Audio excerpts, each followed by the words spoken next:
Guys, तो आज हम फिर से आप सभी के लिए लेकर आ चुके हैं क्लास 12th के केमिस्ट्री का सेकेंड चैप्टर विलयन यानी सॉल्यूशन का लेक्चर नंबर 6 लेकर। गाइस, आज के इस लेक्चर में हम लोग पढ़ेंगे मोल प्रभाज के बारे में, यानी मोल अंश के बारे में। मोल प्रभाज को मोल अंश भी कहा जाता है।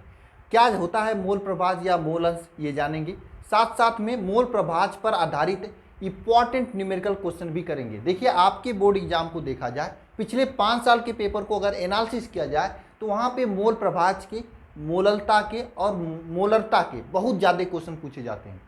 साथ साथ में कभी कभी नॉर्मलता के भी क्वेश्चन पूछे जाते हैं। इसलिए मैं सभी को सेपरेट लेक्चर में अच्छे से करा दिया हूँ। जिस टाइप का मैं न्यूमेरिकल करा हूँ, अगर उस टाइप का न्यूमेरिकल आप कर लेते हो समझ बूझकर, तो आप निश्चित रूप से कोई भी क्वेश्चन आपके एग्जाम में आएगा, आप उसे छोड़कर नहीं आओगे, आप आसानी से कर ले जाओगे। गाइस, आज के इस क्लास के जो पीडीएफ नोट्स है, उस नोट्स के नीचे मैं एक और पीडीएफ ज्वाइन करूँगा, जिसमें मैं कुछ एक इंपॉर्टेंट न्यूमेरिकल्स दूंगा, जो कि आपके न्यूमेरिकल्स जो होंगे वे मोलरता पर, मोललता पर और नॉर्मलता और मोल प्रभाज पर आधारित न्यूमेरिकल्स होंगी। आप सभी लोग सभी न्यूमेरिकल्स को लगा लीजिएगा, ताकि जब इसके आगे के जो लेक्चर्स मैं लूँगा वह सभी लेक्चर इन चारों लेक्चर पर आधारित होंगे। क्योंकि मोलरता, नॉर्मलता और ये मोल प्रभाज और मोललता, अगर ये आपको इस चैप्टर में नहीं आता है तो आगे का कोई भी लेक्चर आपको समझ में नहीं आएगा। लेक्चर तो समझ में आएगा लेकिन न्यूमेरिकल समझ में नहीं आएगा। ठीक है, न्यूमेरिकल समझने के लिए आपको इन सभी का कंसेप्ट क्लियर करना पड़ेगा। इसलिए सभी लोग पीडीएफ को लेकर अच्छे से क्वेश्चन को प्रैक्टिस कर लीजिएगा। ठीक है, पीडीएफ कैसे डाउनलोड करना है? पीडीएफ डाउनलोड करने के लिए सिंपल है, आपको मेरे टेलीग्राम चैनल को ज्वाइन करना है। टेलीग्राम चैनल का लिंक नीचे डिस्क्रिप्शन है, आप चाहें तो लिंक के जरिए जाकर ज्वाइन कर सकते हैं, या फिर आप डायरेक्ट टेलीग्राम पर जाकर सर्च कर दीजिएगा अल्फा इंस्टीट्यूट, चैनल आ जाएगा, वहाँ पर आपको पीडीएफ अपलोड मिल जाएंगे। ठीक है, क्या होता है कभी कभी लिंक से नहीं खुलता है, तब आप डायरेक्ट सर्च कर लीजिएगा। ठीक है, टेलीग्राम ग्रुप भी है, अगर आप उसमें ज्वाइन होते हैं तो आपको वहाँ पर क्लासेस का नोटिफिकेशन वगैरह भेज दिया जाता है। आप सभी के लिए मैं बेंजीन बैच बनाया हूँ। बेंजीन बैच अल्फा इंस्टीट्यूट के ऐप पर है, यानी एप्लीकेशन पर है, जो कि 100% आप सभी के लिए फ्री में है। यहाँ पर आपको क्या होता है कि सभी लेक्चर्स के पीडीएफ मिलते हैं, पूरे एक साथ पीडीएफ मिल जाते हैं, जैसे चैप्टर 2 का एक साथ पीडीएफ मिल जाएगा। साथ साथ में जल्दी मैं आपको बेंजीन बैच में असाइनमेंट टेस्ट लेने वाला हूँ। Assignment test, practice test, DPP, ये सभी चीज़ें मैं बेंजीन बैच में लेने वाला हूँ। तो आप सभी लोग ज्वाइन कर सकते हैं। ज्वाइन करने के लिए नीचे डिस्क्रिप्शन में एक वीडियो का लिंक मिलेगा, आप उसे देख लीजिएगा। जैसे जैसे उसमें बताया गया वैसे वैसे आप करेंगे ऐप को डाउनलोड करके प्ले स्टोर से, तो आप इजीली ज्वाइन हो जाएंगे। अगर ज्वाइन होने में कोई प्रॉब्लम आती है तो इस नंबर पर आप 930 577 1375 इस नंबर पर आप व्हाट्सएप भी कर सकते हैं, टेलीग्राम भी कर सकते हैं, आपको वहाँ पर टेक्निकल हेल्प दे दी जाएंगी। तो गाइस, चलिए आज के इस क्लास को स्टार्ट करते हैं। हेडिंग कर लीजिएगा मोल प्रभाज,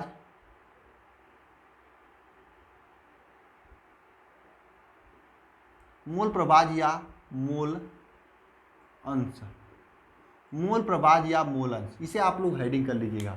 देखिए, क्या होता है मोल प्रभाज, क्या होता है मोल अंश। देखिए, किसी भी विलयन में किसी भी घटक का मोल प्रभाज उस घटक का मोल और पूरे विलयन के घटक के मोल के अनुपात के बराबर होता है।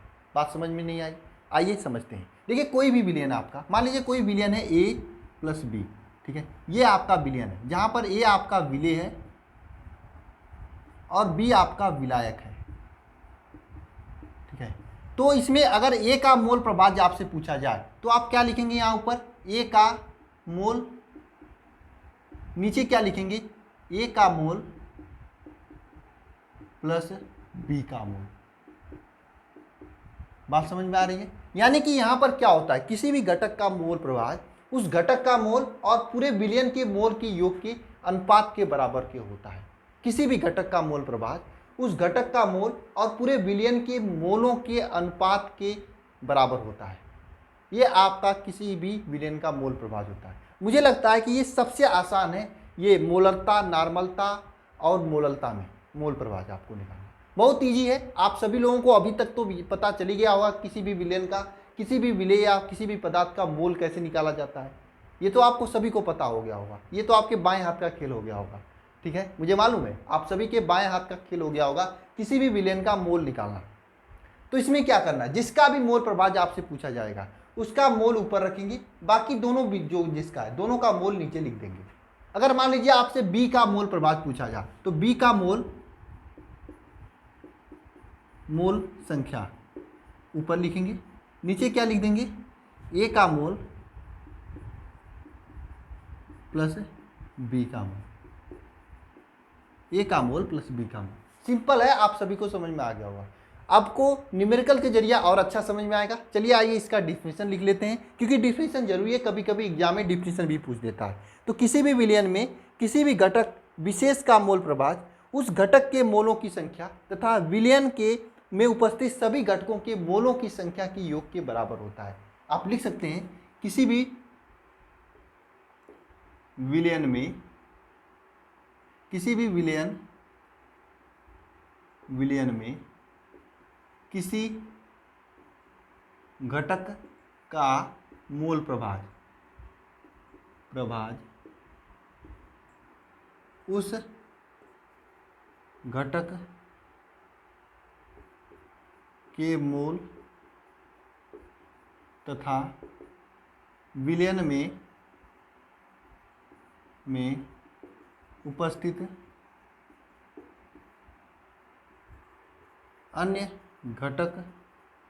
के मोल तथा विलयन में उपस्थित अन्य घटक के मोलों के योग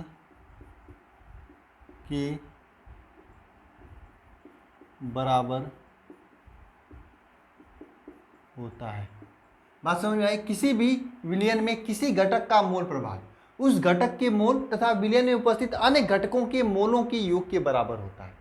यानी मोल प्रभाव का डिफिनेशन क्या हुआ, एक बार सभी लोग बोलें, मुंह से बोलें, ताकि आपके घर में बैठे सभी लोगों को सुनाई दे कि आप लोग पढ़ाई कर रहे हैं, आपके पड़ोसी तक आवाज़ जानी चाहिए। ऐसे बोलना सभी लोग।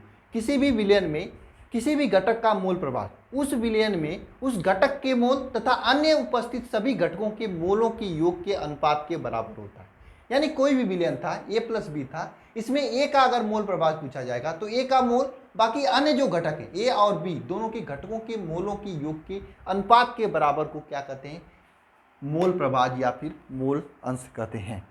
मोल प्रभाज या मोल अंश कहते हैं। यानी एक घटक का मोल प्रभाज आप लोग लिख सकते हो, एक घटक का मोल प्रभाज,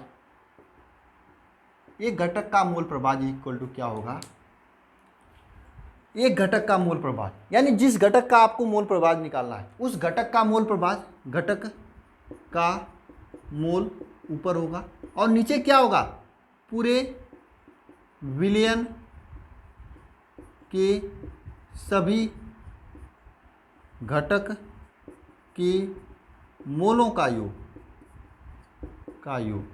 मोलों का योग ये होता है। यानी किसी भी घटक का अगर आपको मोल प्रभाव निकालना है तो उस घटक का मोल ऊपर लिखेंगे, नीचे सभी घटक, या जरूरी नहीं कि यहाँ पर दो ही घटक हो, ऐसा भी घटक हो सकता है जिसमें तीन घटक हो सकते हैं। जैसे आप लोग क्या ORS घोल बनाते हो, ORS घोल में तीन चीज मिलाते हो, चीनी, पानी और नमक। तो तीनों घटक में अगर नमक का पूछा जाएगा तो नमक का मोल ऊपर लिखेंगे, चीनी का, पानी का और फिर नमक का भी, तीनों का नीचे लिखेंगे। यानी जिसका ऊपर लिखेंगे उसका भी नीचे भी लिखेंगे। बात समझ में आई? अगर मान लीजिए यहाँ पर ए का लिख रहे थे ऊपर, तो ए का भी लिख रहे थे, बी का भी लिख रहे थे। इसी तरह से ORS घोल बनाते हो, ORS घोल तो बनाते ही होंगे आप लोग ना, कभी अगर दस्त वगैरह आती है, पेट वोट गड़बड़ हो जाता है, ठीक है, तो ORS घोल डॉक्टर कहते हैं पीने के लिए। उसमें क्या होता है? चीनी होता है, नमक होता है और पानी होता है, तीनों मिलाते हैं। अगर मान लीजिए चीनी का अगर आपको मोल प्रभाव निकालने के लिए कहा जाए तो क्या करोगे? चीनी का मोल ऊपर रखोगे, नीचे क्या रखोगे? चीनी का भी मोल रखोगे, नमक का भी मोल रखोगे और जल का भी मोल रखोगे। ये तीनों का निकालोगे तो चीनी का मोल प्रभाव निकल कर आ जाएगा। बोलिए, बात समझ में आ रही है सभी को? आ रही है ना? तो चलिए, मोल प्रभाव को हम लोग किससे प्रदर्शित करते हैं, इसको हम रब करते हैं, आगे की बातें करते हैं। मोल प्रभाव को लिखिएगा यहाँ पर, मोल प्रभाव को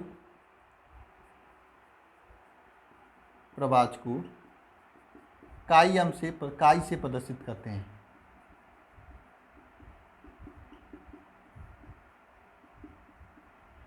मोल प्रभाव को काई से प्रदर्शित करते हैं। किससे प्रदर्शित करते हैं? काई से प्रदर्शित करते हैं। मोल प्रभाव को काई से प्रदर्शित करते हैं। मान लीजिए दो आपके विलयन है, कोई ए बी विलयन है, ए और बी दो विलयन है, दो विलयन के घटक हैं। ए और बी कोई विलयन है, उसके दो घटक हैं, ठीक है। तो इसमें क्या होगा? ए का मोल क्या हो जाएगा? ए का मोल, अगर ए का मोल यह नहीं है और बी का मोल NB है। A का मोल Na है और B का मोल क्या है, NB है। तब अगर मान लीजिए A का मोल प्रभाज पूछा जाए, मोल प्रभाज पूछा जाए, मतलब काई ए, इसे आप लोग काई ए से प्रदर्शित करते हो। कैसे प्रदर्शित करते हो, काई ए से प्रदर्शित करते हो। पूछा जाए तो क्या करोगे, Na ऊपर लिखोगे, ये Na का मोल ऊपर लिखोगे और Na प्लस NB नीचे लिखोगे। सिमिलरली यहाँ पर अगर B का मोल प्रभाज पूछा जाए तो काई बी यहाँ पे लिखोगे, काई बी इज इक्वल टू क्या होगा, NB नीचे लिखोगे, नीचे Na प्लस NB लिखोगे, Na प्लस NB लिखोगे। यानी अगर A का मोल प्रभाज लिखना हो तो क्या लिखोगे, chi A is equal to Na plus NB। अगर B का मोल प्रभाज लिखना हो तो chi B is equal to NB upon Na plus NB, इस तरह से लिखोगे। अगर आपसे एक चीज़ यहाँ पर देखने को मिलेगा, ये chi A plus chi B is equal to 1, ये देखने को मिलेगा। काई ए इज इक्वल टू क्या था, Na अपान Na प्लस NB। काई बी क्या है, NB upon Na plus NB है।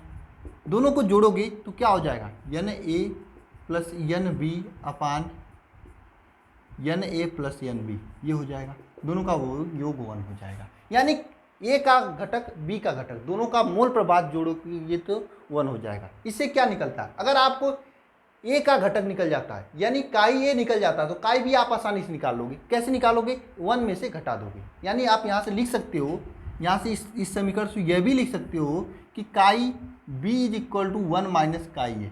यानी अगर इसमें से कोई भी आपको निकल जाएगा, 1 में से घटा दोगे, आपका काई B का वैल्यू आ जाएगा।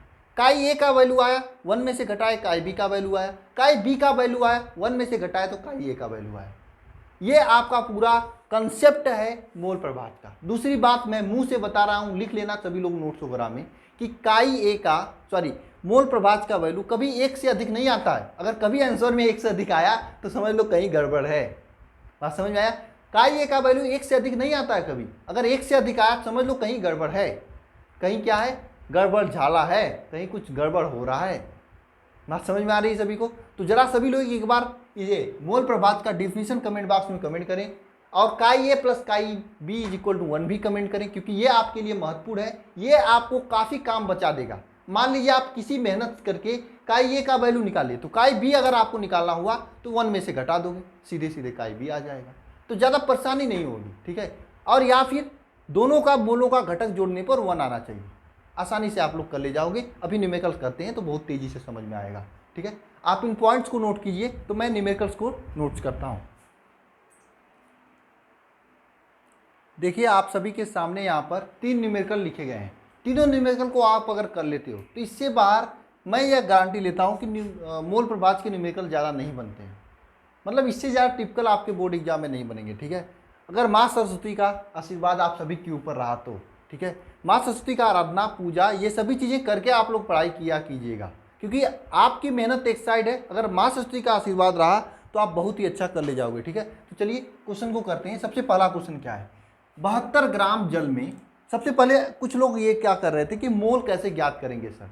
मोल ज्ञात करने अभी आपको नहीं आया, बताइए। हमने आपको मोललता पढ़ाया, नॉर्मलता पढ़ाया और मोलरता पढ़ाया, ये 3 टर्म्स पढ़ा दिए। उसके बाद भी अभी आप लोगों को मोल ज्ञात करने नहीं आया। ठीक, किसी भी पदार्थ का अगर मोल आपको ज्ञात करना है तो क्या करेंगे, उस पदार्थ की मात्रा, उस पदार्थ की ग्राम में मात्रा लेंगे। ठीक है, लेंगे और नीचे क्या लेंगे, ऊपर पदार्थ की ग्राम में मात्रा लेंगे, नीचे क्या लेते हैं, नीचे लेते हैं उस पदार्थ या उस यौगिक का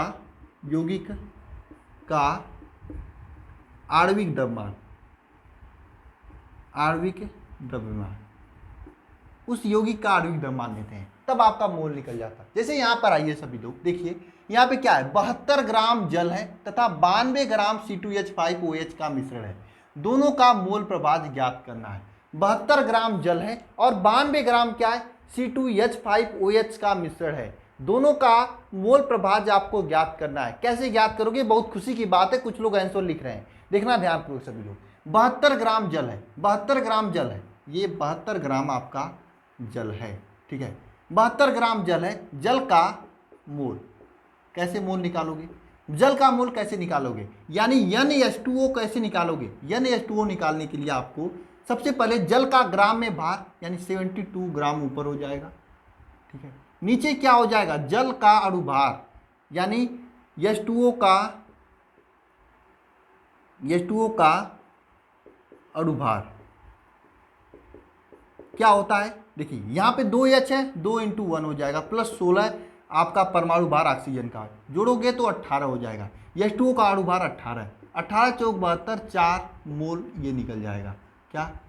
NH2O, NH2O का वैल्यू क्या आ जाएगा? 4 मोल, 4 मोल आ जाएगा। चलिए ठीक है।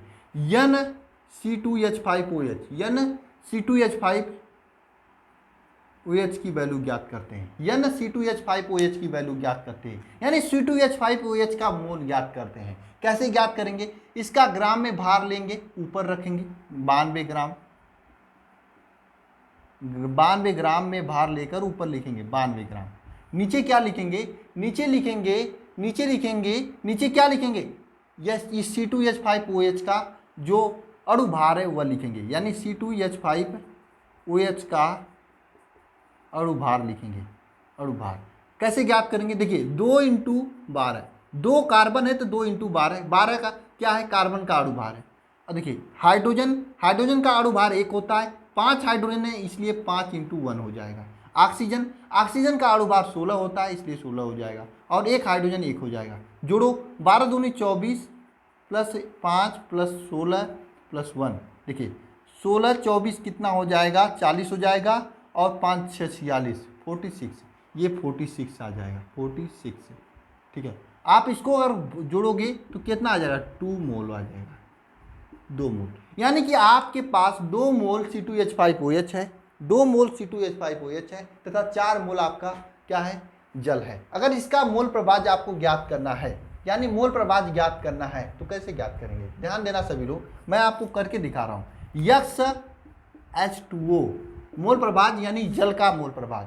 अगर आपको जल का मोल प्रभाज ज्ञात करना है तो जल का मोल ऊपर रखेंगे 4 मोल, बाकी दोनों को जोड़कर नीचे लिख देंगे 4 मोल प्लस 2 मोल, दोनों को जोड़कर नीचे लिख देंगे।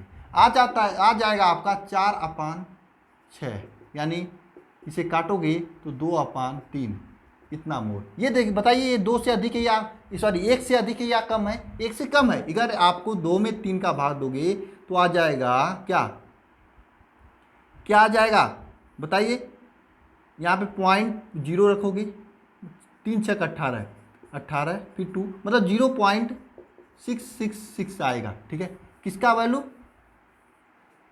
H2O यानी जल का मोल प्रभाज आएगा। अगर इसी जगह पे आपके पास C2H5OH का भी मोल प्रभाज पूछा है तो 2 तरीका आपको निकालने के लिए मैंने आपको बताया था, इन दोनों का योग यानी C2H5OH और जल XH2O दोनों का योग 1 होता है। अगर आपको C2H5OH का ज्ञात करना तो XC2H5OH इज इक्वल टू क्या हो जाएगा? 1 माइनस XH2O ये हो जाएगा, यानी कि 1 में से H2O का मोल प्रभाज आप सभी लोग घटा दीजिए, आपका आंसर आ जाएगा। 1 क्या है? 1 हो जाएगा। H2O का मोल प्रभाज क्या है? 0.666 है, यानी 0.6 ही लीजिए, ठीक है। अगर आप इसे घटाओगे तो 0.4, यह आपका XC2H5OH का आया है, ठीक है। इस तरह से आप लोग मोल प्रभाज निकालोगे। आप इस तरह से भी निकाल सकते थे, इस तरह से अगर निकालोगे तो यहाँ पे मैं निकाल के दिखा रहा हूँ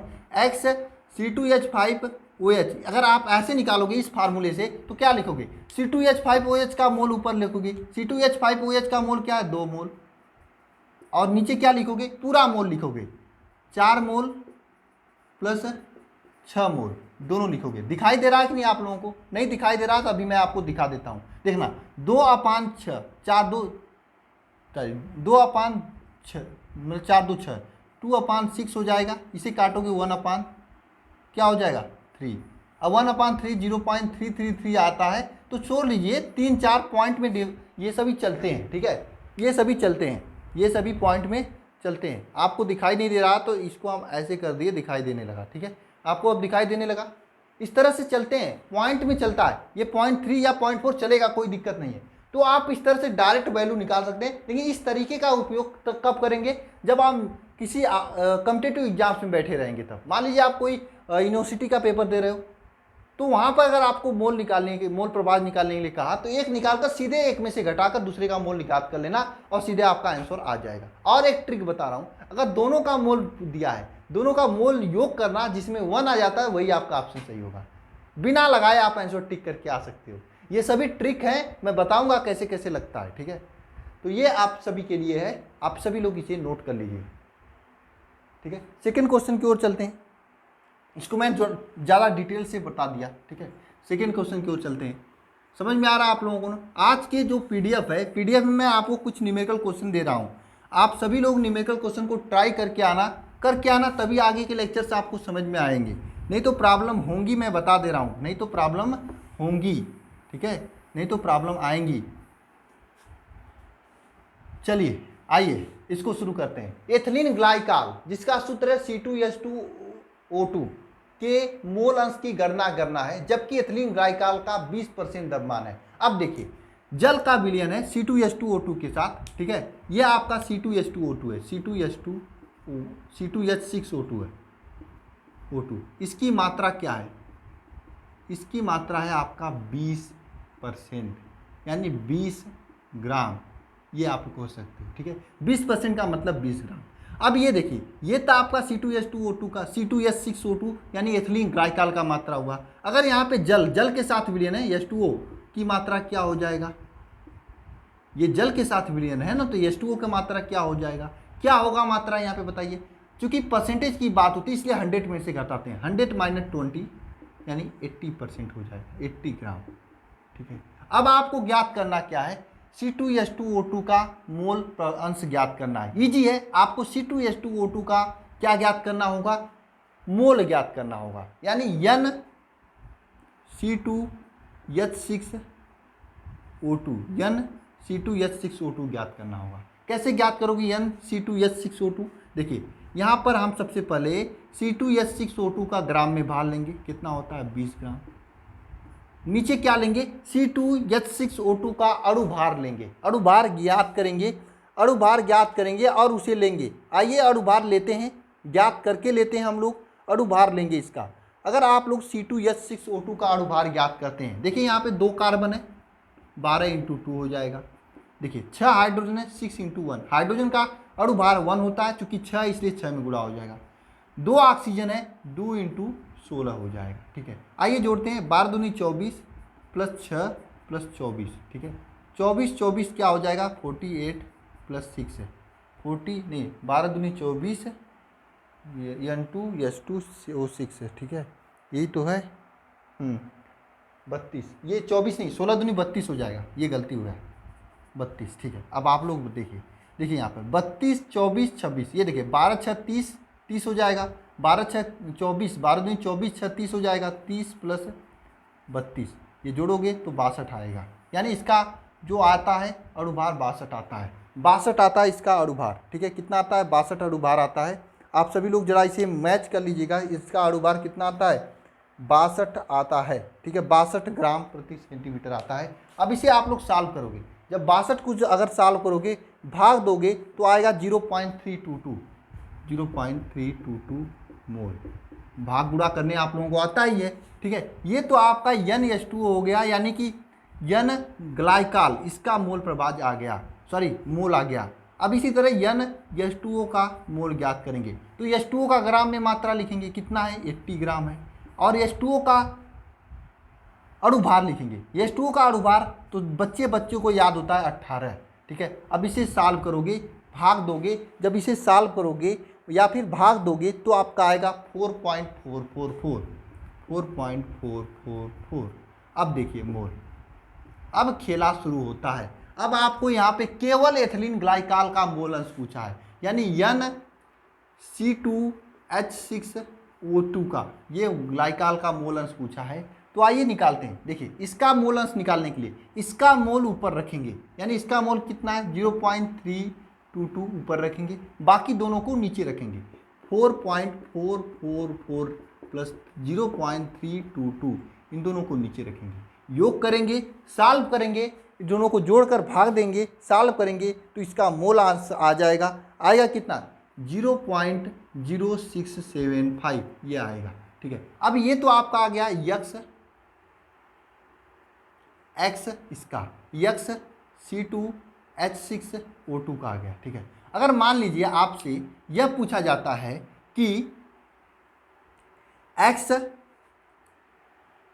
H2O क्या होगा, तो क्या करोगे? 1 में से इसे घटा दोगे, 0.0675 को घटा दोगे, जो आंसर आएगा XCH2O यानी जल का मोल अंश होगा। यह क्वेश्चन आप सभी के लिए होमवर्क है, इसका आंसर आप सभी लोगों को कमेंट करना है। साथ में PDF में मैं और क्वेश्चंस दिया हुआ हूँ, आपको उसे सॉल्व करना है। मोल प्रभाज में इसी 2 प्रकार के क्वेश्चंस मैक्सिमम आपके एग्जाम में पूछे जाते हैं। इसके अलावा मैं पिछले 5 साल के पूरे पेपर को एनालिसिस कर चुका हूँ, कोई भी क्वेश्चन नहीं पूछा गया था। तो मिलते हैं नेक्स्ट लेक्चर में। धन्यवाद। आपको अपने बुक या फिर अपनी किताब में या अपने नोट्स वगैरह में, जो भी आपके कोचिंग या जहाँ पर भी आपके लोगों का नोट्स है, आपके नोट्स में जितने भी क्वेश्चंस हैं मोललता के, मोलरता के, नॉर्मलता के, मोल प्रभाज के, ये सभी क्वेश्चंस आपको सॉल्व करने हैं, अपने हाथों से सॉल्व करने हैं। तभी कल के लेक्चर्स में आपको अच्छा लगेगा, आगे के न्यूमेरिकल समझ में आएंगे।